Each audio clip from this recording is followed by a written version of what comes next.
నేటి కాలంలో యోగా ప్రపంచవ్యాప్తంగా ప్రఖ్యాతి పొందింది. శారీరక మానసిక ఆరోగ్యానికి మంచి ఔషధం ఈ యోగా.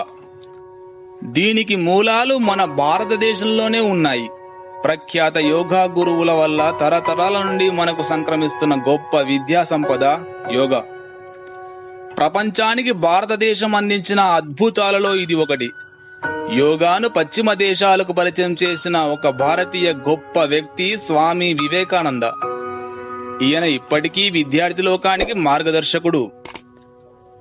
విద్యార్థులు రోజు యోగా చేస్తే జ్ఞాపక శక్తి పెరిగి మెదడు చురుకుగా పనిచేస్తుంది. యోగా వలన రక్త ప్రసరణ మెరుగవుతుంది. నేటి కాలంలో పిజ్జా, బర్గర్ లాంటి ఎన్నో కలుషిత పదార్థాలు మన ఆహారంలో భాగమైనాయి.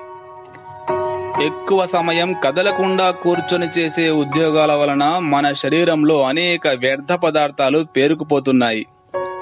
ఆ వ్యర్థాలు శరీరం నుండి వేగంగా బయటికి వెళ్లాలంటే ఈ యోగా తప్పనిసరి.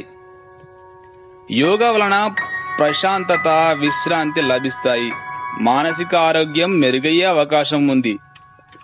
విద్యార్థులారా, మీ కలలు నెరవేరాలంటే మీ మనసు పట్టుదలతో దృఢంగా ఉండాలి.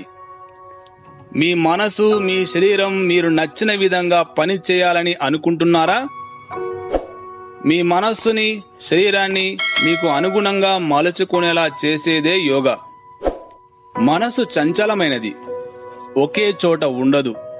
మీ మనసును చదివే అంశం నుండి చెదరకుండా అది మీ ఆధీనంలో ఉండేలా చేస్తుంది యోగా.